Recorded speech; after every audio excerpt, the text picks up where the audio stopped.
Can you know this?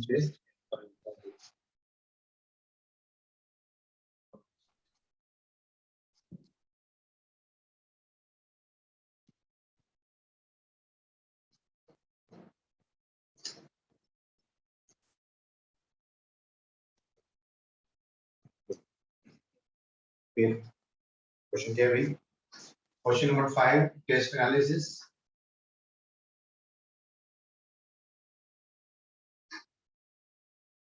Current electricity.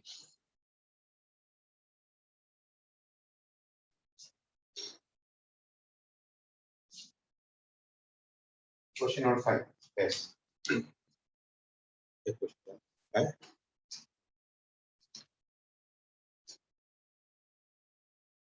Current density at an area. तो current density क्या होता है? निकालना है current density J given है. Current density J मालूम है. कितना given है भाई? It is the 3I cap plus 4K cap. बाकी जो इनकी यूनिट्स है वो है. जिस एरिया पे किस एरिया पे that is given 2I cap plus 3J cap with its proper unit. So proper unit में यहाँ metre mm square. proper unit के साथ यहाँ पे mm स्क्वायर है तो 10 का माइनस 6 मीटर स्क्वायर आप कर लो इसको. और यहाँ भी प्रॉपर यूनिट है इसका एम्पियर पर मीटर स्क्वायर. तो यहाँ पे कोई चेंज नहीं करना है. यहाँ पे आपको calculate the current through it. Then what is the current I? Current I क्या होता है? J dot A. J dot A ना. Current density J is equal to I by area. नहीं? If the J dot A कर दो. कितना जाएगा? तो 2 into 3 6 4 into 3 12 और ये तो है ही मल्टीप्लाई 10 का माइनस 6 एम्पियर. यूनिट वाइज देख लो एम्पियर मीटर स्क्वायर एम्पियर आ जाए. 6 तो एक्टिव 10 का माइनस 6. तो ये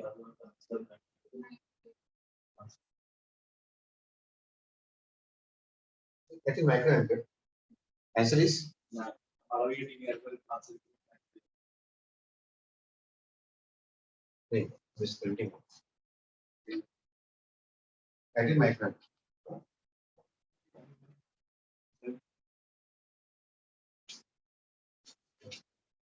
18 micron.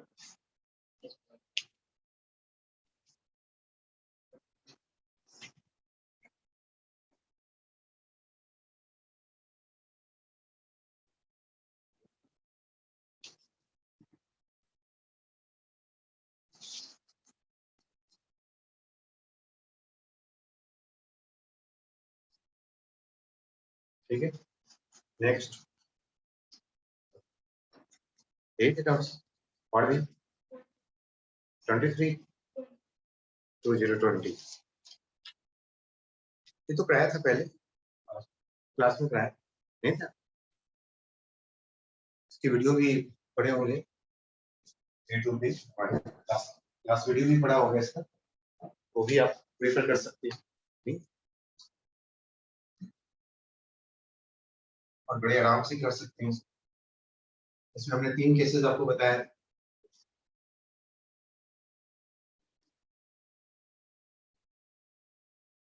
एक एंट्री यहाँ से दूसरा यहाँ से. जिसके क्रॉस निकालना होता है उसके क्रॉस आप बैटरी कनेक्ट करें तो मतलब करंट वहां से एंट्री लेगा दूसरी जगह से एग्जिट करेगी. ए और बी पॉइंट्स के लिए ए और बी यहाँ पे दिखाया फेस में. बाकी सभी रेजिस्टेंस है. वाला रेजिस्टेंस क्वेश्चन नंबर 20.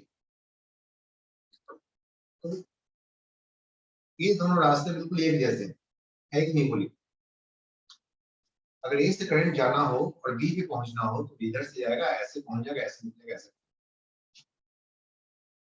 तो ए और बी के लिए ये दोनों रास्ता बोले कि भाई हम दोनों तो एक जैसे ही हैं. हम दोनों एक जैसे हैं. हम लोग सिमेट्रिकल हैं. अगर मेरे में x चाहिए तो आपको भी x ही करंट मिलेगा, और ये भी बोला है कि अच्छा तुमको x मिला है तो मुझे भी x ही चाहिए तुमसे, और ये भी बोला मुझे भी तुमसे x ही चाहिए, सिमेट्रिकल सिचुएशन। तो फिर ये कह रहा है कि अच्छा इसका मतलब कि आप यहाँ से कोई कुछ करंट नहीं दोगे या नहीं लोगे, नहीं भाई इससे मुझे कोई मतलब नहीं है, आप इधर से आओ मुझे इतना दो, इधर से आओ मुझे, तो इसका मतलब नहीं, इसको हटा दो, फिर क्यों रखे हो इसको, वो डिस्टर्ब कर रहा है, बस हो गया, है ना। This is the calculation on the basis of symmetrical situation. तो कोई बात ही नहीं भाई, आप अब हमें तो x की वैल्यू भी कैलकुलेट नहीं करना है, अब तो ये बड़ा सिंपल सा हो गया इक्वेशन, अब तो ये दोनों आपस में बैलेंस इक्वेशन बड़ी जो तब भी बोलो ये r है r है r है, हो गया r इन टोटल का, ये भी r हो गया, ये r है ये r है, ये हो जाएगा 3r और ये r, फिर आपस में पैरेलल में आएगा 3r into r क्या होता है भाई, पैरेलल में by 4, 3/4 r इक्विवेलेंट हो जाएगा, सिर्फ सोचना है ना, है ना? सभी इसमें भी खास प्रॉब्लम नहीं है, देखिए जहाँ पे सिमेट्रिकल सिचुएशन होता है वहाँ पे हम लॉ ऑफ सिमेट्री को बस सोचते हैं, बिल्कुल सोचते हैं, आपकी सोच इस प्रॉब्लम को बहुत इजी करती है, कुछ भी कैलकुलेशन नहीं है। अगर आप ऐसे नहीं सोचेंगे और समझे कहीं प्रॉब्लम रहता है कहीं पे सॉल्व तो कुछ कॉम्प्लिकेशन कुछ करेंगे निकालेंगे, ये करेंगे वो करेंगे तो कहीं होती है ना, है ऐसा, और बोलिए।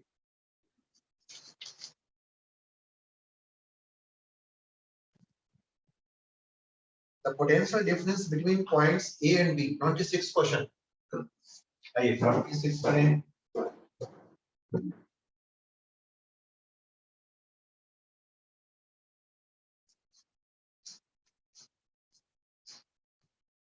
26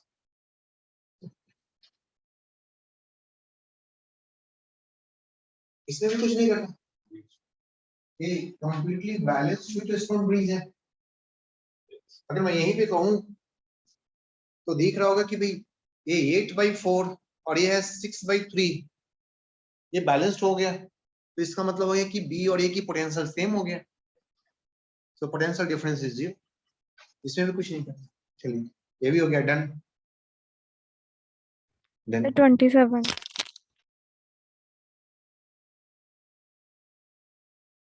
27 इसमें भी बहुत ज्यादा कुछ नहीं करना, ये देखिए यहाँ पे क्या है, मैं कहूँ तो यहीं पे सॉल्व कर दूं, देखिए in the circuits on the internal resistance of the cell is negligible, the steady state current is 2 ohm resistance, steady state, भाई steady state में क्या होता है, steady state का मतलब होता है कि कैपेसिटर इज फुल्ली चार्ज्ड, तो कैपेसिटर फुल्ली चार्ज, जब ये फुल चार्ज हो गया इस कैपेसिटर के पास, कैपेसिटर बोला कि आपको नो मोर करंट, मेरी भूख नहीं है मुझे चार्ज का, अब तो मुझे करंट चाहिए नहीं, कोई चार्ज ही नहीं चाहिए, तो ये यूजलेस हो गया, यहाँ से इट बिकम्स यूजलेस, यूजलेस हो गया, तो फिर ऊपर में क्या भाई, यहाँ पे 2 और 3 आपस में, जैसे कि आपको दिख रहा है यहाँ पे 2 और 3 ओम आपस में कैसा भी पैरेलल कॉम्बिनेशन में है, और एक बीच वाला ये जो कैपेसिटर है, ये steady state, in steady state it becomes useless, no more charge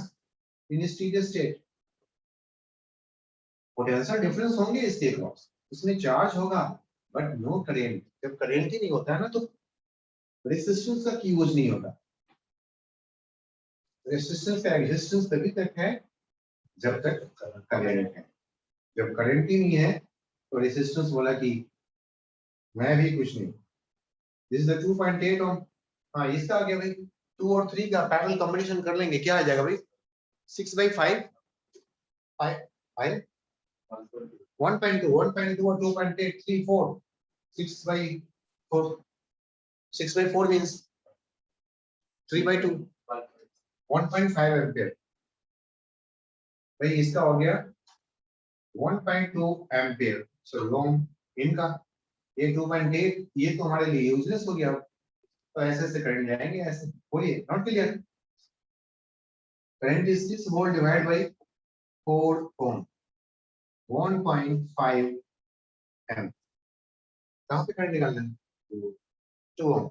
अच्छा 2 ओम। तो यहाँ पे आ गया 1.5 एम्पीयर। यहाँ पे कितना भाई? 1.5 एम्पीयर। अब ये बोला कि भाई हम दोनों तो बिल्कुल पैरेलल में, मेरी रेजिस्टेंस कम है, करंट मेरे में ज्यादा और तुम में कम जाएगा, है ना, क्योंकि तुम्हारी रेजिस्टेंस ज्यादा है। तो क्या करें, हमारी रेशियो है 2 और 3 का, तो करंट होगा इसमें 3 और इसमें 2 का। इसमें हो जाएगा 3 टाइम्स 2 और 3, 2 हिस्से और 3 हिस्से, बच गए 5, हो गए टोटल 5 हिस्से। तो मैं इस 1.5 का 5 पार्ट कर दूंगा और उसका 3 हिस्सा इसको दे दूंगा, रेशियो दो। नहीं तो आगे आंसर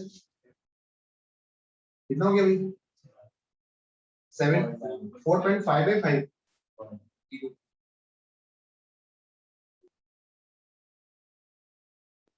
0.9 एम्पीयर। आसानी है, ठीक है। दोनों इसमें बॉडी डायग्राम कैलकुलेट कर दिया, अच्छा इसमें मैंने पूरा 1.5 क्वेश्चन राउंड कर लिए। आ जाओ।